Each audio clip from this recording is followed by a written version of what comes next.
Well, the football career of one Arthur Brown has seen its share of high drama, mostly on the field. And it's fitting that tomorrow night, the fate of his pro career will most certainly cause Brown to be on pins and needles. Patino says the loss of Kevin Ware hurts the Cardinals' backcourt depth.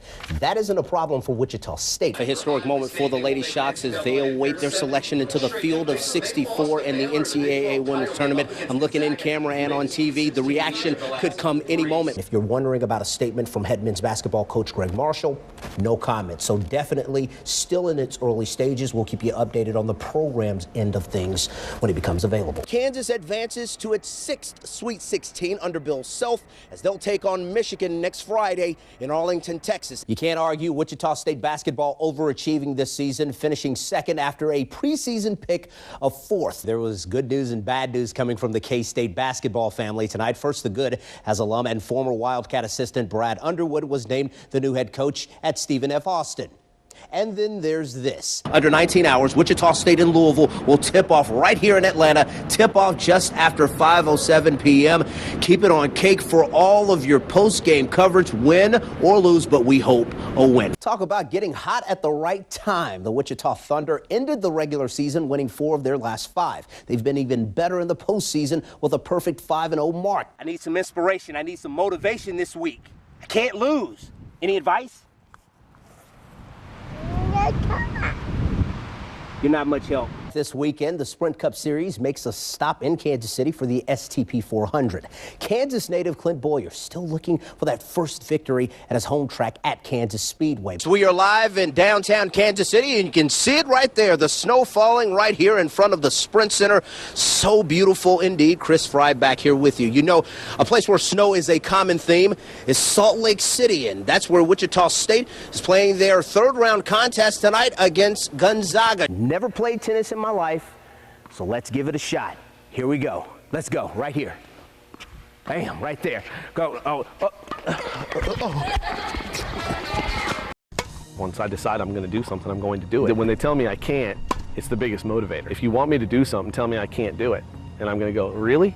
And then I'm going to go do it just because you told me I couldn't. For 32 years, Nick Taylor has refused to quit in the sport he loves and with life. Wheelchair tennis has given Taylor a sense of confidence and hope beyond imagination. And it was one moment during his time at West High School that Nick found his inner fortitude to become one of the best in his sport. During that seminar, I remember the guy looked at me and asked me when I was going to go to my first tournament. And I laughed at him. I was like, I ain't going to no tournament. There's no point in going to a tournament. I was at my first tournament 2 months later. And then from there, I just kept building and working and working and working. And the work began to pay off. Nick's strength was held back because of his disability, but that didn't stop him from being the master in other areas of his game. I could never throw a ball as hard as someone or hit it as hard or kick it as hard, nowhere close. But I could be more accurate than them. So it's just something that I think I just really fine-tuned at a really young age. Nick's game was improving immensely. He even developed his own serving technique. Taylor's life as a tennis player was beginning to evolve. And then another setback. In 2003, I was going for a walk with my father in my neighborhood, and I was hit by a car in my wheelchair. Caused a lot of injuries. The biggest, the most detrimental towards tennis at the time was a broken right arm and a dislocated shoulder. Luckily, it was the right side, which I drive my chair with the right side. 6 weeks later, I had an event a team event that I had to go to, and that I was supposed to go to in Poland. I was able to go, and I was able to play, and actually played in the final, and we won. Despite the numerous challenges Nick has faced, well, you still can't keep a good man down. But it's been his sheer will to turn every negative obstacle in his life and turn it into a positive.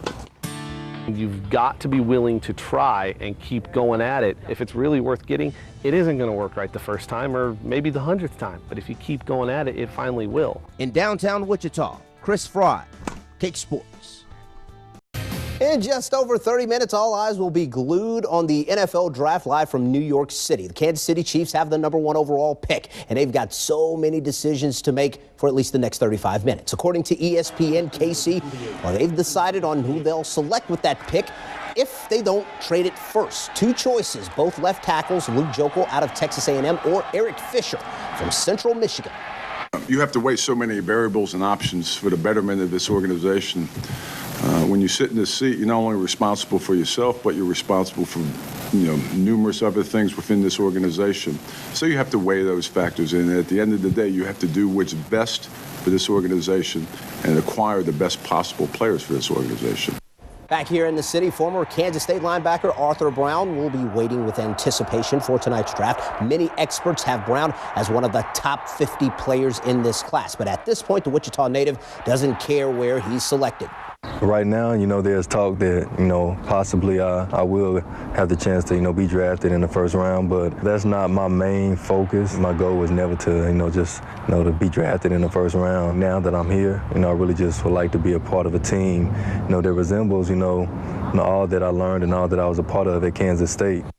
All right, what began as a great pitching matchup this afternoon with Kansas City and Detroit turned into an even better finish. In the 10th, 4-3 Royals, bases loaded for Alex Gordon. He's not known for his power, but boy, you couldn't tell it here. Gets all of this one straightaway center. Comerica Park, one of the deepest center fields in baseball, easily over the wall for Gordo's first career grand slam. Gordon and the Royals open the mighty can in extra innings, 8-3 the final. Still in first place in the AL Central as they return home to host Cleveland tomorrow. Stunning news coming from Omaha today. Two-time Missouri Valley Player of the Year and two-time first-team All-American Doug McDermott will return for his senior season with Creighton. McDermott was expected to enter June's NBA draft as an anticipated lottery pick, but he said in the end it was best to say just one more year. Briefly, Kansas grabs a key transfer today in Hunter Mickelson. The 6'11 forward comes from Arkansas and will have to sit out next season. And Kansas State football expects their expansion of Bill Snyder Family Stadium to be done